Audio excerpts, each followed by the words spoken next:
एक कदम ईश्वर की ओर। निर्वाण प्रकरण उत्तरार्ध 107वां सर्ग। अचेत्य पृथ्वी आदि की अवस्तुता तथा स्वप्न की भांति जगत चित्त का स्फुरण है। यह उपोपादन विश्व के चैत्य भाव का निराकरण कर उसमें चिन्मात्र सिद्ध करने के लिए प्रतिज्ञा करते हैं। अचेत्य चिन्मय विश्व चिदाकाश चारों ओर भासित होता है। विश्व की सिद्धि चिदाकाश मात्र के अधीन है, अतः उसे चिदाकाश रूप कहा। इसमें चित्त, चेतन क्रिया और चैत्य यह त्रिपुटी चिन्मयी है। यह प्रतिज्ञार्थ है। इस प्रतिज्ञा में शुद्ध चिदात्मक प्रतिज्ञार्थ के रूप से अभिप्रेत है, यह शेष है। प्रतिज्ञा सिद्धि के दो फल है, स्थित जगत के जगत भाव की निवृत्ति और जी रहे हम लोगों के जीव भाव की निवृत्ति, ऐसा कहते हैं। इसलिए जीता हुआ भी यह सारा प्रपंच मरा सरीखा है। यह मैं और तुम भी सब जीते हुए भी मरे से है। अथवा उक्त प्रतिज्ञा सिद्धि का फल सब पदार्थों की कुटस्थता और अमूर्तता है, ऐसा कहते हैं। व्यवहार में प्रतिष्ठित भी सब प्राणी काठ के समान मौन को अर्थात अत्यंत निष्क्रियता अर्थात निश्चेष्टता रूप कुटस्थता को ही प्राप्त है, अथवा सभी स्थावर जंगम अर्थात चर अचर पदार्थ अत्यंतिक अमूर्तता को प्राप्त है, अथवा आकाश की नीलता के सदृश भासित हो रहे विश्व की असत्यता को उक्त प्रतिज्ञा सिद्धि का फल जानिए, ऐसा कहते हैं। आकाश में कांच और केशों की नीलता के समान जो कुछ यह व्याप्त है, उसे आप शून्य ही अर्थात कुछ भी नहीं जानिए, कारण कि चिदाकाश से क्या कहाँ से होगा। आकाश में केश समूह के समान नीलता, नदी, रथ, धूम्र पंक्ति और मोतियों के सदृश जो आकाश का स्फुरण होता है, उसके अनुभूत अर्थात अनुभव में आरूढ़ होने पर भी उसमें वस्तुता नहीं है। आकाश में स्फुरित हो रही मोतियों की माला के सदृश ही जगत भ्रम है, उसमें भोगाशा करना ठीक नहीं है, ऐसा फलित कहते हैं। वैसे ही इस जगत नाम वाले चित्त के स्फुरण रूप अनुभूत होने पर भी विशेषतः शून्य चिदाकाश में कौन आस्था है और आस्थाजनक कौन पदार्थ है। पृथ्वी आदि प्रपंच चिद्रूपी बालक की कल्पनाओं का राशि रूप है, शून्य रूप है, व्यर्थ है, अवस्तु रूप है, भ्रांति मात्र से आकाश में उदित है। अतः इसमें भोगास्था कैसे संभव है।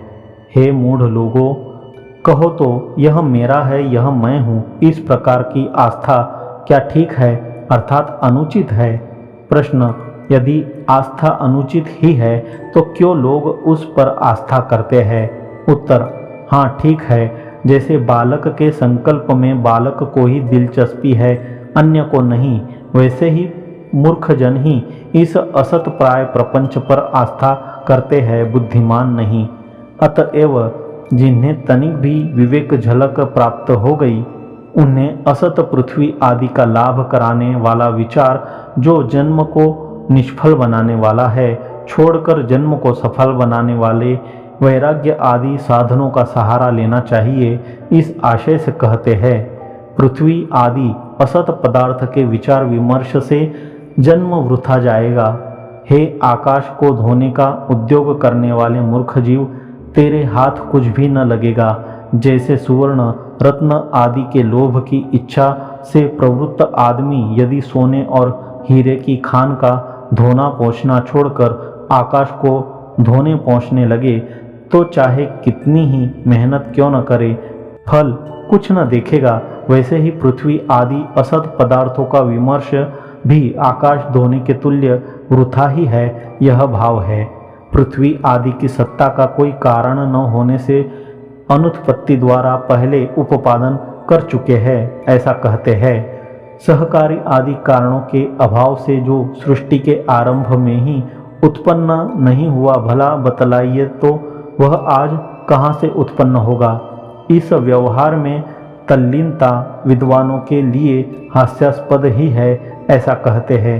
जो लोग कभी उत्पन्न न हुए अतएव असत आकाशतुल्य पृथ्वी आदि शून्य पदार्थ से व्यवहार करते हैं वे मूढ़ अजात अर्थात उत्पन्न न हुए मृत पुत्र का लालन पालन करते हैं।